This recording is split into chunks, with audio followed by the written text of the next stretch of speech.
दोस्तों आज हम 132 केबी स्विच यार्ड के बारे में बात करते हैं। ये जो दिख रहा है आपका वीडियो में, ये 132 केबी स्विच यार्ड है। ये पहला जो इक्विपमेंट आपको दिख रहा है, ये लाइटनिंग अरेस्टर व सॉर्ज अरेस्टर रहता है। मान लीजिए आप लॉन्ग ट्रांसमिशन लाइन में ड्यू टू कैपेसिटिव इफेक्ट के वजह से ये आपका देखिए एमीटर दिखा रहा है, इसमें मिली एम्पियर में आपको करंट दिखेगा और 0 to 1 और 3 मिली एम्पियर दिखाता है। नॉर्मली नो लोड कंडीशन में व नॉर्मली वोल्टेज जब रहता है तो जीरो नहीं दिखाता है, ये मिनिमम 0.5 से 1 मिली एम्पियर के बीच में ही रहता है। Normally due to the capacitive effect जो नॉर्मल वोल्टेज 132 के भी रहता है, वो नॉर्मली 132 के भी नहीं रह के उससे ज़्यादा वोल्टेज रहता है। मान लीजिए आपका लोड डाउन द स्ट्रीम आपका लोड नहीं रहेगा तो रिसीविंग एंड का वोल्टेज ज़्यादा हो जाता है। ये ऊपर देखिए गेंट्री, उसके आगे जो इक्विपमेंट देख रहा है ये आपका पीटी है और जो है पोटेंशियल ट्रांसफार्मर, ये मीटरिंग के लिए यूज़ किया जाता है। ये देखो वोल्टेज ट्रांसफार्मर, ये आपका जो मेजरमेंट के लिए जो मीटरिंग है वो मेजरमेंट के लिए potential transformer 132 KV by 110 volt में ये कन्वर्ट करता है। इसी को हम मीटरिंग के लिए यूज़ करते हैं। इसके आगे जो इक्विपमेंट आपको दिख रहा है, ये जो आगे वाला जो स्ट्रक्चर के ऊपर देखा है, ये सीटी है, करंट ट्रांसफार्मर है। करंट ट्रांसफार्मर नॉर्मली हम जो करंट मेजर करते हैं तीनों फेज का, RYB तीनों फेज का, देखिए तीनों करंट ट्रांसफार्मर लगा है। फिर हम आगे चलते हैं, आगे जब चलते हैं ये देखते हैं तो फिर ये जो है आइसोलेटर है। नॉर्मली सबस्टेशन स्विच यार्ड में हम काम करने के लिए आइसोलेटर को ओपन कंडीशन में और अर्थ स्विच को लगा के इसमें काम करते हैं। तीनों फेज का तीनों आइसोलेटर अभी ओपन कंडीशन में है और जो अर्थ स्विच है वो अर्थ के साथ कनेक्टेड है। अर्थ स्विच नॉर्मली जो आइसोलेटर होता है वो नॉर्मली नो लोड कंडीशन में काम करता है, क्योंकि ना उसमें आर्क क्वेंचिंग नहीं होता है। उसके बाद देखिए फिर पीटी लगा है, ये पीटी लगा है। अब देखिए ये वोल्टेज ट्रांसफार्मर है और तीनों पीटी लगा है। आप देखिए ये नेम प्लेट नॉर्मली दिख नहीं रहा है, वो पोटेंशियल ट्रांसफार्मर है।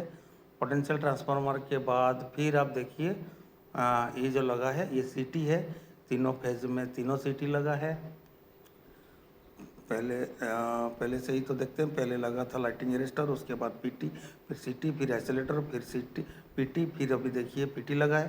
पीटी के बाद जो ये जो इक्विपमेंट देख रहे हैं ये ब्रेकर है, सर्किट ब्रेकर है, ये SFC circuit breaker. Switch yard outside रहता है तो इसीलिए उसमें जो आर्क क्वेंचिंग मीडियम रहता है वो SF6 सल्फर हेक्साफ्लोराइड रहता है। इसमें आप देखिए मीटर लगा है जिसमें आपका प्रेशर दिखेगा। ये नेम प्लेट डिटेल ऑफ 132 केबी का 145 केबी रेटिंग का ब्रेकर लगा है और उसके बाजू में जो दिख रहा है ये उसका ब्रेकर ऑन करने का है और उसमें एक मीटर लगा है जिसमें आपको कितना कैसे नॉर्मली जो SF6 सर्किट ब्रेकर है उसका ऑपरेटिंग प्रेशर है 6 kg से ऊपर होता है। उसके बाद आप देखिए फिर आइसोलेटर लगा है, ये आइसोलेटर है। मान लीजिए हमको ट्रांसफार्मर में शटडाउन लेना है व ट्रांसफार्मर में काम करना है स्विच यार्ड में, तो वो आइसोलेटर को ऑफ कंडीशन में आर स्विच लगा के काम करते हैं। ये दूसरा एक लाइन है, मान लीजिए दो आपका इनकमर है तो बीच में एक बस कपलर लगा के हम स्विच यार्ड के अंदर भी हम एक लाइन को दूसरा लाइन में कन्वर्ट कर सकते हैं। फिर आइसोलेटर के बाद ये आपका देखिए ये कन्वर्सन के लिए लाइन लगा हुआ है। फिर ये ब्रेकर के बाद आइसोलेटर के बाद फिर आगे चलते हैं। फिर आगे जाने के बाद हमको फिर मिलेगा इधर पीटी पोटेंशियल ट्रांसफार्मर मिलेगा।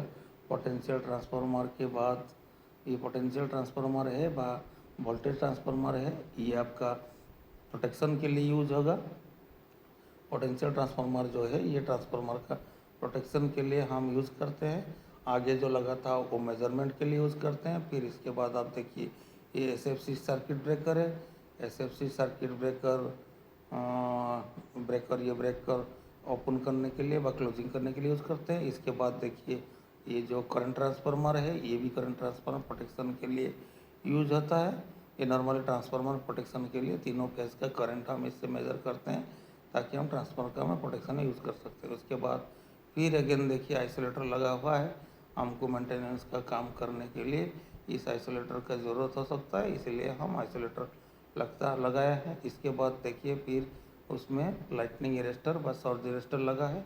जो मैक्सिमम वोल्टेज जो रेटेड वोल्टेज से ज़्यादा आएगा तो उसको हम ग्राउंड कर देते हैं through the low resistive path. और उसमें आप देखिए मीटर लगा है जिसमें मिली एम्पियर में करंट हम मेजर करते हैं। ये सॉर्ज मॉनिटर है। सर्ज मॉनिटर कभी भी जीरो नहीं रहता है, ये याद रखना है। सर्ज मॉनिटर रनिंग कंडीशन में कभी भी जीरो नहीं होता है। उसके बाद आप देखिए ये ट्रांसफार्मर है, ये 16/20 एवीए के ट्रांसफार्मर है। वो स्टार स्टार कनेक्टेड है, प्राइमरी साइड स्टार है और सेकेंडरी साइड स्टार है। ये जो देखिए NGR है, न्यूट्रल ग्राउंडिंग रजिस्टर है, जो फॉल्ट करंट को घटाने के लिए उसको यूज़ करते हैं। हम नॉर्मली NGR सेकेंडरी साइड में मतलब 11 के भी, ये जो ट्रांसफार्मर है 132/11 के भी है। 11 के भी साइड में न्यूट्रल पॉइंट में जो है, न्यूट्रल पॉइंट हम NGR के थ्रू रेजिस्टेंस के थ्रू उसको ग्राउंड किए हैं। ये पूरा जो पिक्चर आप देख रहे हैं, ये पूरा स्विच यार्ड का ही डिज़ाइन है। स्विच यार्ड का नीचे ग्रेवल से भरा हुआ है। ये ट्रांसफार्मर का रेडिएटर है। ये ट्रांसफार्मर के चारों तरफ हम स्प्रिंकलर लगाए हैं, ताकि कोई भी कंडीशन में हमारा ट्रांसफार्मर में आग लग जाता है तो उसमें पानी का बौछार आएगा और इसके वजह से ट्रांसफार्मर में आग बुझ जाएगा। और ये देखिए ट्रांसफार्मर का नेम प्लेट डिटेल है।